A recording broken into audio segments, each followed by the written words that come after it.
Allô YouTube, comment on se retrouve? Je suis vraiment contente de faire une tentative, j'ai envie de dire, de retour sur YouTube après quelques mois de pause parce que entre-temps, j'ai eu un bébé.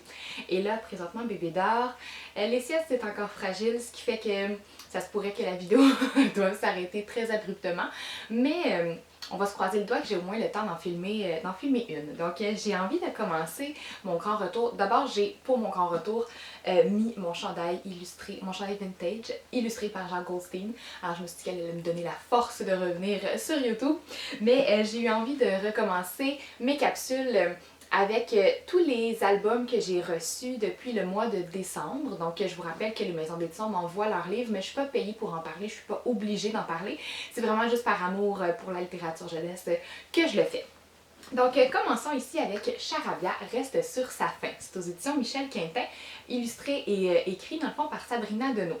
Ça ici, c'est une collection que j'aime beaucoup parce que je la trouve drôle, je la trouve lumineuse. Les illustrations à l'ordinateur sont magnifiques, sincèrement. Là, les personnages sont vraiment attachants.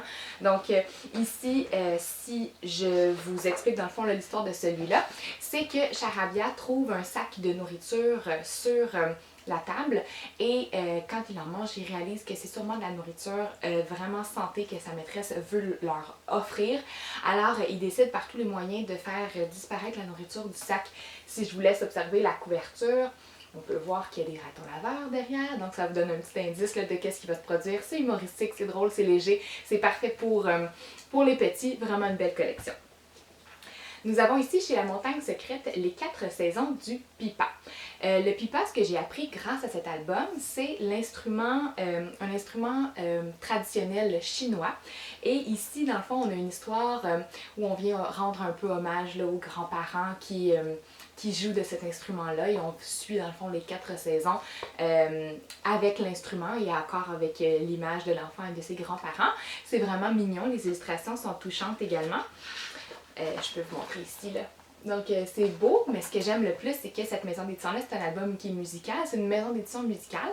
Et on a accès avec un code QR, si je me souviens bien, ou avec un code à rentrer et un CD à la musique. Donc, on a vraiment un album complet avec de la musique traditionnelle chinoise jouée avec l'instrument du pipa. Donc, quelle belle exploration culturelle à faire avec nos élèves, avec nos enfants. C'est vraiment de la belle musique relaxante. Je l'ai fait jouer dans la voiture avec mon garçon, puis c'était vraiment tout doux là, comme balade de voiture. Chez Québec Amérique, maintenant, nous avons Les Galettes de Grand-Maman, écrit par Émilie Planck. Si je me souviens bien, Émilie, elle est elle-même enseignante et elle a décidé d'écrire cette histoire pour rendre hommage à ses grands-parents qui sont réfugiés. Donc, on vient suivre le parcours d'un enfant réfugié, comme je vous dis. C'est vraiment pour rendre hommage. On est vraiment tout en douceur dans l'album. On n'est pas dans les gros drames, on n'est pas dans la grosse... la grosse peine, même si on la ressent, la peine, on la ressent, mais c'est vraiment un album lumineux et rempli de douceur que je mettrai assurément dans mon thème sur les réfugiés. Pas un album coup de poing, juste un bel album qui rend hommage et qui, peut-être plusieurs de nos élèves dans nos classes vont se retrouver là, dans cette histoire. Et les illustrations au crayon sont vraiment belles. Je vous montre ici. Donc, c'est pas sans texte, là, ça fait exprès, j'ai choisi une page sans texte, là, mais c'est pas sans texte comme histoire. Chez Les Malins maintenant, comme nouveauté, nous avons Le mystère de la pyramide, une aventure du petit garçon et de la petite fille qui posait trop de questions. Donc, écrit et illustré par Olivier Bernard, qui est le pharmacien. Si vous connaissez le pharmacien, son rôle, c'est vraiment de venir démystifier certaines notions toujours en lien avec la science. Et ici, il a écrit un album où on vient parler de conspiration, de fausses nouvelles et on vient un peu montrer aux enfants, pas juste un peu, on vient montrer aux enfants de comment exercer leur jugement critique. Donc, jugement critique, c'est quand même une compétence transversale pour laquelle, en tout cas au 3e cycle, on l'évalue réellement souvent. Donc, voilà, je pense que ça pourrait faire des belles discussions et clairement dans un réseau avec justement, je vais vous présenter dans une autre capsule, mais avec Alerte culotte meurtrière, où on vient parler des fake news aussi. Donc, je pense qu'on pourrait faire un beau parallèle, puis venir éduquer nos élèves, surtout à l'ère numérique. Là, je pense qu'il y a clairement une éducation qui est essentielle. Ça, c'était les albums donc québécois. Maintenant, on embarque dans les albums qui sont hors Québec. Allons-y avec attention, il y a un loup dans ce livre. Dans ce livre, dans le fond, on vient parler au lecteur et on vient toujours le mettre en garde. Attention, il y a un loup qui s'en vient. Puis on est dans une forêt et il y a toujours quelque chose qui est caché. Donc des fois on a des petites oreilles, des fois oups, on a un buisson qui grouille. Et le narrateur vient toujours nous dire non, attention, on tourne pas la page, il y a un loup, attention. Donc je pense que ça va faire des beaux moments de lecture avec les petits. Puis finalement, c'est jamais le loup, jusqu'à ce qu'à la fin, ce soit le loup.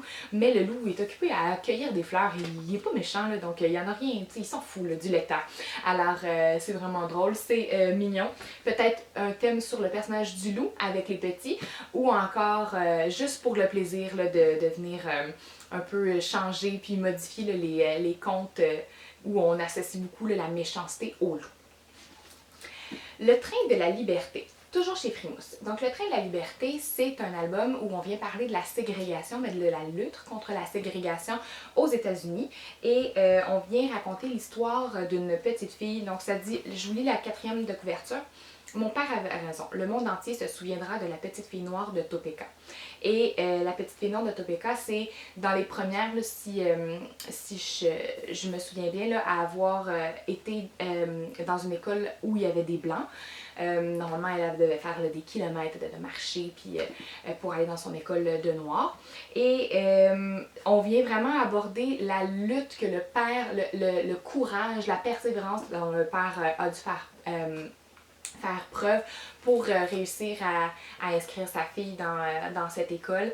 Donc ça peut être un très bel album à lire pendant le mois de l'histoire des Noirs, un bel album à lire quand on parle de la ségrégation au 3e cycle du primaire, donc en univers social. Chez Éditions des éléphants, nous avons Te souviens-tu, Marianne? Donc ici, c'est une femme dont j'ignorais l'existence, Marianne Cohn, je pense, Cohn, C-O-H-N. Et on vient raconter la résistance... Oups, mon bébé se réveille, je dois revenir. Alors, bébé dort pour combien de temps? Je ne sais pas. Alors, je vais essayer de au moins me dépêcher pour terminer cette vidéo. Ce que je disais ici, c'est qu'on vient raconter l'histoire de Marianne lors de la Deuxième Guerre mondiale. Donc Marianne est une enfant juive, née en Allemagne, une juive qui n'était pas tellement pratiquante, mais lorsque Hitler a été élu au pouvoir, leurs parents ont, si je me souviens bien, immigré en Espagne pour se sauver là, de tout ce qui allait se produire, là, ils voyaient venir. Et finalement, ils ont été chassés de l'Espagne, sont allés en Suisse, sont allés en France. En tout cas, ils ont comme été un petit peu partout parce que, justement, ils se faisaient toujours pourchasser. Et elle a commencé à se renseigner par rapport à la religion, même si elle n'était pas pratiquante, elle a commencé à se renseigner lorsqu'elle a rencontré un rabbin, si je me souviens bien, et elle est tombée amoureuse de la religion du judaïsme et elle a décidé de faire de son devoir de protéger tous les enfants qui allaient être soit des orphelins ou soit des enfants dont les parents n'ont pas eu le choix de les envoyer en Suisse, et elle a aidé des centaines d'enfants à traverser un certain chemin là, pour les protéger. C'est quand même un album qui est dense, là, je vous mentirai pas, donc on a vraiment beaucoup de texte, toujours une illustration pleine page à côté, mais quel bel album pour parler des femmes, de leur courage, leur persévérance, encore une fois.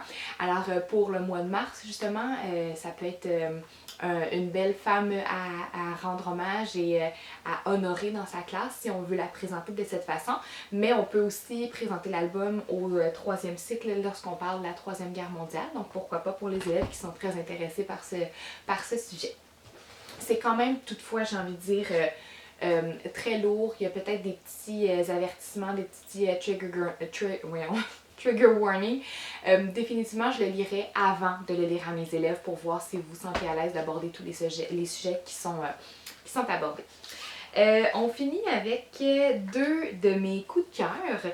Ici, on a Vol, Carole. Oh, c'est ça, Carole. C'est que j'essaie de me rappeler c'est quoi son nom.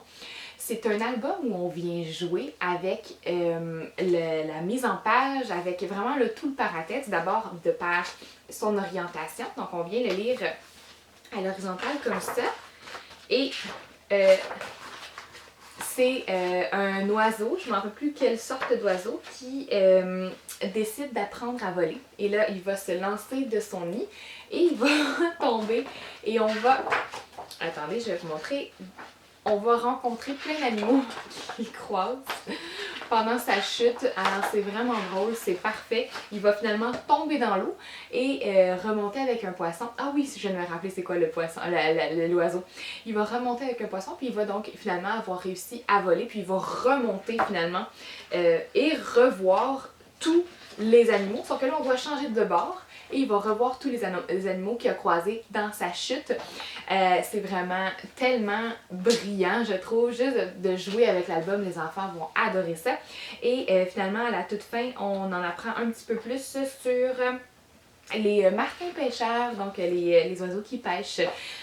Donc vraiment, je l'ai vraiment trouvé amusant. Un beau petit coup de cœur. Et Un monde de couleurs. Ça ici, c'est un livre animé. Je vais vous montrer pourquoi. C'est absolument magnifique, là. Vraiment, vraiment, vraiment.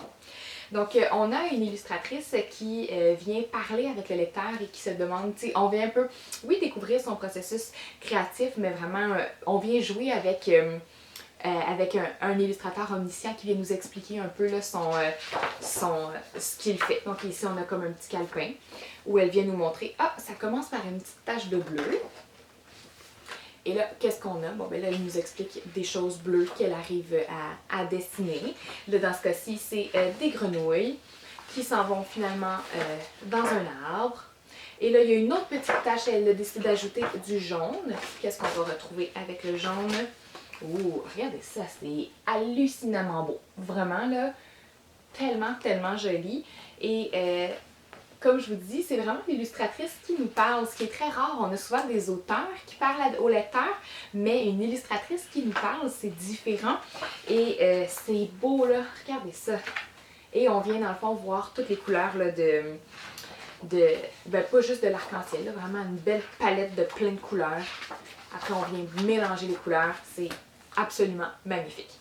Donc, ça ici, c'était, ça je vous ai pas dit c'était de quelle maison d'édition. Donc, c'est Un monde de couleurs de Julia Donaldson et Sharon King-Chai aux éditions Grund. Donc, vraiment, que des beaux coups de cœur, que des beaux livres que je vais vous présenter. Et on se retrouve dans une prochaine vidéo pour les documentaires. Tiens, merci de votre écoute.